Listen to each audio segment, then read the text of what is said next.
So hey guys, welcome back to the channel. और आज हम देखने वाले हैं I am trying my best to make myself at home in another world का episode number 5। तो एपिसोड की शुरुआत में हम देखते हैं नीमा अपने सभी गिफ्ट्स को देख रही होती है और ये कहती है कि मैंने कभी भी नहीं सोचा था कि इन सभी गिफ्ट्स का इस्तेमाल मुझे इतनी जल्दी करना पड़ेगा, क्योंकि वो अपने डैड के साथ एक जंगल में जाने वाली है जहाँ पे उन्हें उन मॉन्स्टर्स को पकड़ना है जो इंसानों को परेशान कर रहे हैं और उन्हें मार रहे हैं। और वो अपनी पेट अनोक्स से कहती है कि तुम आसमान में उड़कर आगे आने वाले मॉन्स्टर्स के बारे में मुझे बताते रहना, क्योंकि हमें नहीं पता कि हम कब और किस मॉन्स्टर से टकरा जाएं। और ये कहकर सभी लोग उस फॉरेस्ट के अंदर चले जाते हैं। तभी हम देखते हैं कि एक बूढ़ा आदमी नीमा के डैड से कह रहा होता है कि मैं यहाँ कई सालों से हंटिंग कर रहा हूँ, लेकिन आज तक मैंने किसी भी मॉन्स्टर को नहीं देखा है, लेकिन मुझे पता है कि ये रास्ता सही है। काफी देर चलने के बाद वो लोग थक जाते हैं और एक पेड़ के पास रेस्ट करने के बारे में सोचते हैं, ताकि वो वहां पर बैठकर मेयर का दिया हुआ थोड़ा सा खाना खा सकें।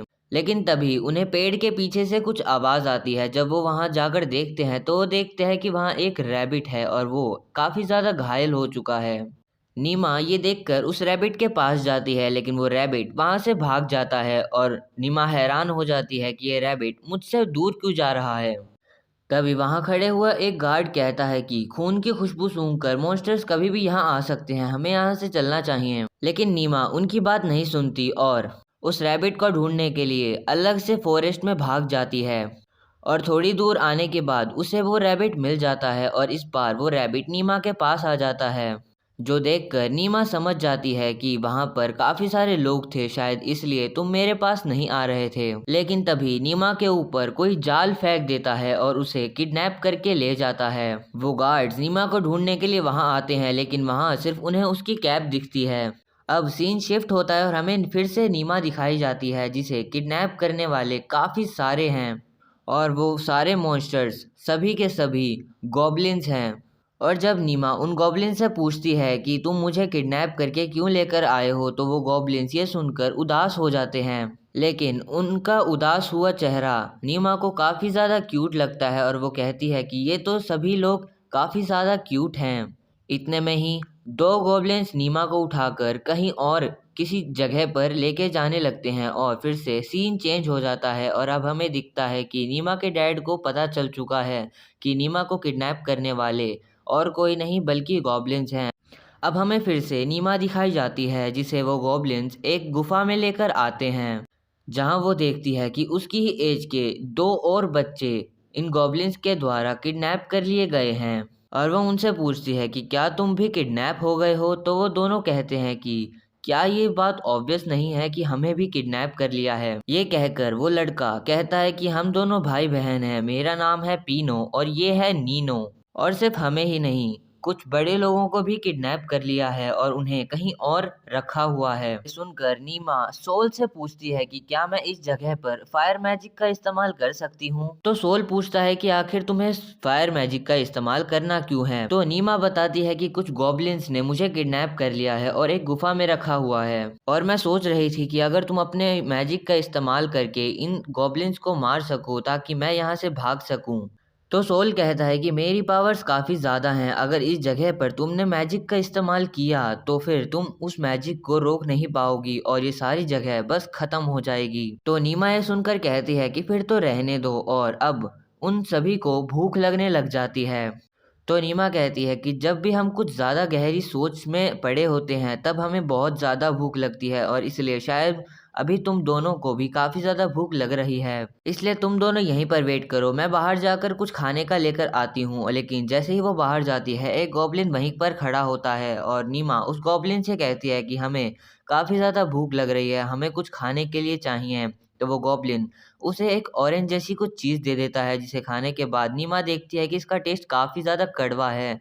लेकिन वो गॉब्लिन उसको छीलता है और फिर नीमा को फिर से देता है, और इस बार जब नीमा उसे खाती है उसे वो फ्रूट काफ़ी ज़्यादा मीठा लगता है। तो नीमा उस गॉब्लिन से कहती है कि क्या तुम मुझे थोड़े और दे सकते हो ताकि मैं और खा सकूं। और नीमा उन फ्रूट्स को लेकर अपने चाकू को बाहर निकालती है और उन सभी फ्रूट्स को छीलने लगती है और सभी को कहती है कि इसे इस तरह से छीला जाता है। अब वो गॉब्लिन्स नीचे पड़े हुए पत्थर को उठाकर उन सभी फ्रूट्स को छीलने लगते हैं और काफ़ी ज़्यादा खुश हो जाते हैं। और देखते ही देखते नीमा और वो गॉब्लिन्स एक दूसरे के काफ़ी अच्छे फ्रेंड्स बन जाते हैं। और नीमा को पता चलता है कि उसकी पावर्स अब एनिमल्स के साथ साथ मॉन्स्टर्स पे भी काम करती है, लेकिन अगर ये सभी एक्सटर्मिनेट हो गए क्योंकि मेरे पापा यहाँ आ रहे हैं तो मुझे काफ़ी ज़्यादा बुरा लगेगा।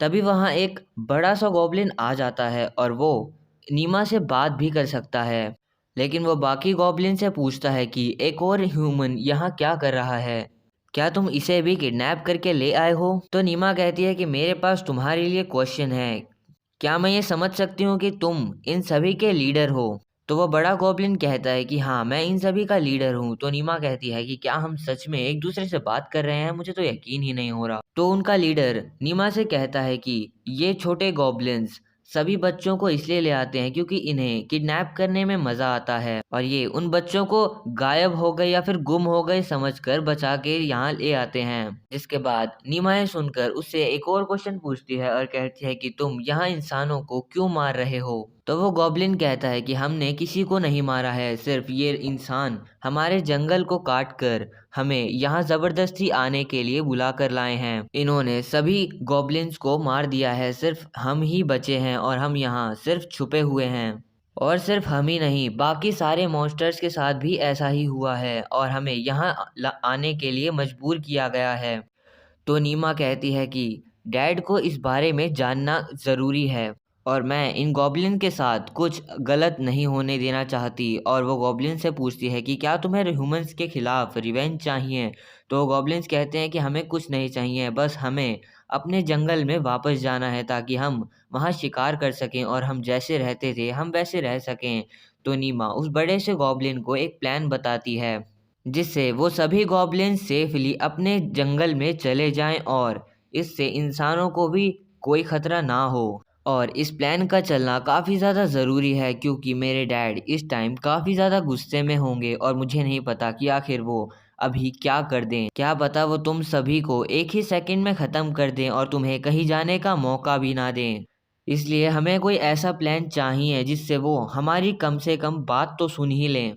जिसके बाद वो दोनों भाई बहन के पास जाती है और उन्हें अपना प्लान फॉलो करने के लिए बताती है और कहती है कि अगर तुम इस प्लान को फॉलो करोगे तो तुम इस जगह से बाहर निकल जाओगे, ये मेरी गारंटी है क्योंकि मेरे डैड अभी आसपास ही होंगे और वो हमें किसी भी खतरे से आराम से बचा लेंगे। इसलिए तुम मुझ पे भरोसा करो और इन गॉब्लिन्स को बाहर निकलने में मदद करो क्योंकि मैं एक ऐसी सिचुएशन बनाना चाहती हूँ जिसमें हम तीनों भी ठीक से बच जाएं और ये गॉब्लिन्स भी आराम से अपने जंगल में वापस जा सकें और जैसे ये रहते थे वैसे रह सकें।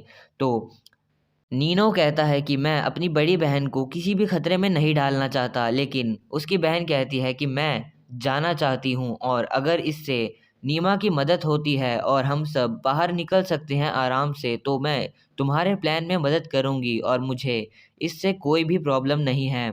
और वो नीनो से कहती है कि नीमा हम दोनों से काफ़ी ज़्यादा छोटी है, लेकिन वो इतना सब हमारे लिए ही कर रही है तो हमें उसके ऊपर भरोसा करना चाहिए। ये सुनकर नीमा खुश हो जाती है और उन दोनों को गले लगा लेती है और कहती है तुम दोनों का थैंक यू। अब हम देखते हैं कि नीमा के डैड उस गुफा के आगे आ जाते हैं जिसमें वो सभी गॉब्लिन्स रहते हैं। तभी नीनो और पीनो दोनों भागने लग जाते हैं उस गुफा के बाहर और उनके पीछे 3 गॉब्लिन्स लगे हुए होते हैं। और ये देखकर नीमा के डैड अपने गार्ड से कहते हैं कि उन दोनों बच्चों को बचाना हमारी सबसे पहली प्रायोरिटी है, इसलिए हम पहले उन्हें बचाएंगे। और वो अपने गार्ड से कह देते हैं कि उन दोनों बच्चों को बचाओ भागकर। अब नीमा खुश होती है और कहती है कि सभी प्लान के हिसाब से ही चल रहा है। वो गार्ड्स उन दोनों को बचा लेते हैं और बाकी गॉब्लिन्स वापस से गुफा में जाने लगते हैं। और तभी उनका लीडर उस गुफा से बाहर आता है और कहता है उन गार्ड्स को कि तुम यहाँ से चुपचाप चले जाओ, मैं उन दोनों बच्चों को कुछ नहीं करूँगा। लेकिन नीमा के डैड काफ़ी ज़्यादा गुस्से में होते हैं और अपना अटैक उस गॉब्लिन के ऊपर करते हैं। तो नीमा सॉल की मदद से सॉल के पावर को यूज़ करके उस गॉब्लिन को बचा लेती है। और नीमा के डैड समझ जाते हैं कि मुझे पता है कि तुम यहीं पर छुपी हुई हो, बाहर आ जाओ नेफर्टिमा। ना ही मैं मैजिक का इस्तेमाल करूँगा और ना ही तुम पे गुस्सा होऊंगा, इसलिए बाहर आ जाओ। तो नीमा उस गुफा से बाहर आती है और अपने डैड से सॉरी बोलती है। तो नीमा के डैड उसे माफ़ कर देते हैं और उसे गोदी में उठा लेते हैं और अपने गार्ड से कहते हैं कि उस गॉब्लिन पर फिर से हमला करो।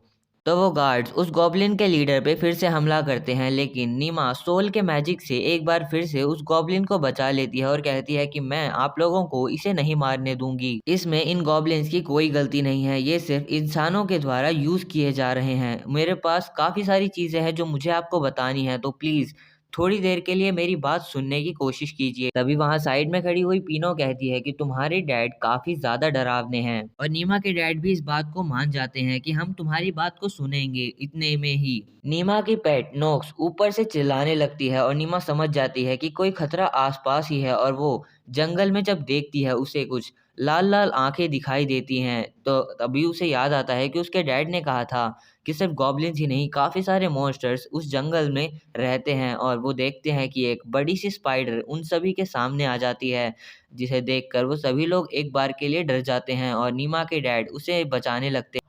और नीमा को समझ नहीं आता कि अब आखिर वो क्या करे, और यहीं पर हमारा 5th एपिसोड खत्म हो जाता है।